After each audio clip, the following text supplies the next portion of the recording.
One if by land, two if by sea.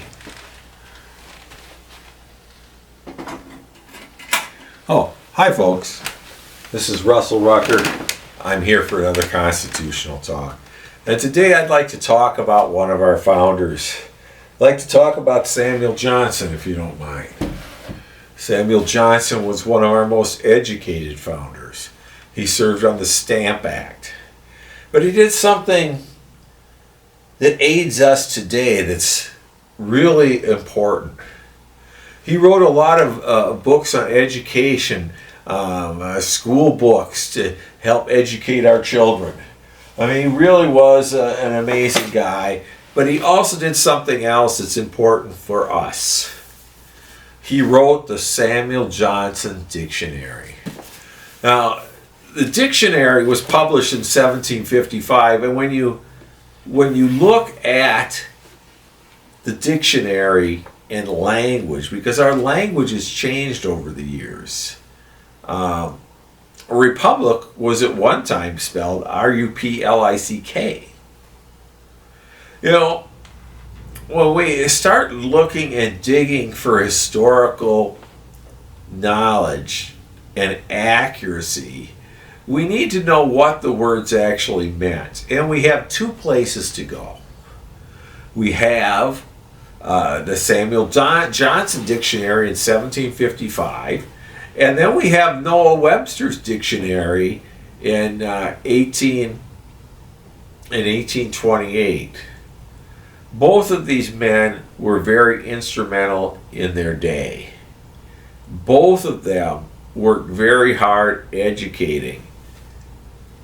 And that's the why they wrote the dictionaries to begin with. But I mean, the interesting thing is too, and you can go online and you can search any word for both of these fine dictionaries. I happen to have a hard copy of Samuel Johnson's. I thought it was really interesting, but when you get to certain things, for instance, let's just go back to the beginning of the letter R, because each letter has a written R here, and then it has a cat in there. So it's actually an entertaining kind of thing. But here, let me just read under R. R is called the Canaan letter because it is uttered with some resemblance to the growl or snarl of a cur. It has one consonant sound in English, such as it has in other languages, as red, rose, more, muristic, in words derived from the Greek. It is followed by an H, rhapsody. R is never mute unless the second R may be accounted mute, where two R's are used, or mur. And this is what's interesting about this specific dictionary, is it really gets into the sounds of the letters, what exactly they mean. But the thing about a period dictionary, if you're looking at, say, the Declaration of Independence, and you come across a word that you don't really know very well, and to look it up and find the meaning, and what we're looking for when we study originalism is we're looking for original meanings. So this becomes an important tool in the arsenal of understanding. We can all read the Declaration, for instance, and get the gist of what they're talking about. But if you were to read the original version, and you have in many documents, you have S's that look like they're F's by today's standard. And you can get confusing if it's the first time you look at it. So these period dictionaries are important. But let me just read to you under the word Republican. One who thinks a commonwealth without monarchy the best government.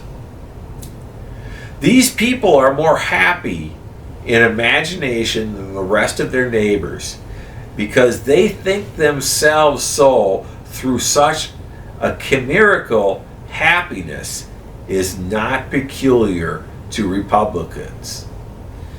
And add, Republic, Republica, Latin, Republicu, former commonwealth, state in which the power is lodged in more than one.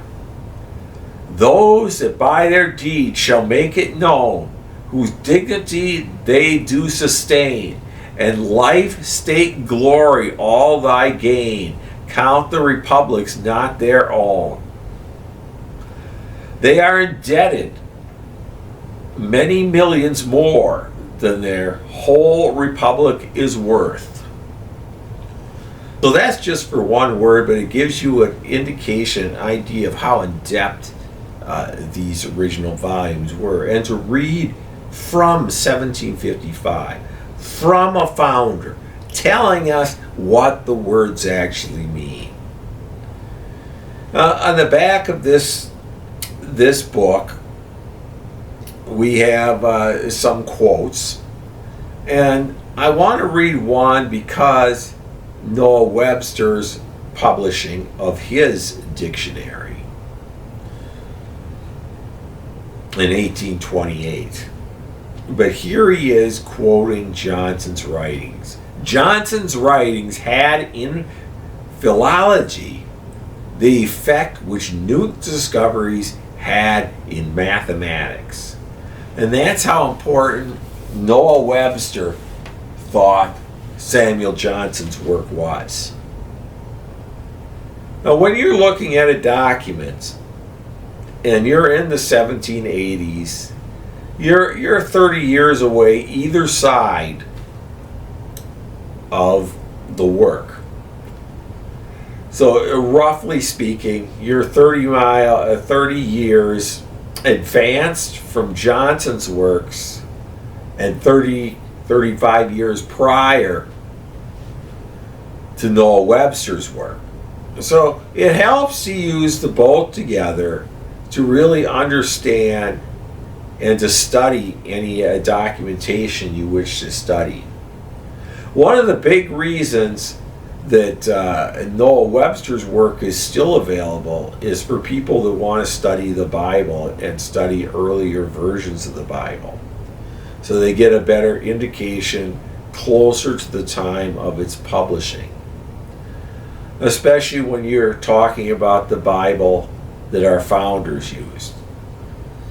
But for our purposes, it helps to really understand the law of the period and what they meant by certain terms. And I think that's what's important. And if you get one of these dictionaries, it helps to aid in the study of our founding documents. And I know you don't have to purchase one. You can go online and look it up. But it really does help you. And I think I just wanted to give you a little better idea in how I do my research, so that you understand how important and valuable the things I'm trying to bring across and discuss are. Originalism is important, and it's important to understand the actual purpose, not just what somebody says something is. And with that, we'll catch you next time on the next Constitutional Talk, and we'll see you then. Bye for now.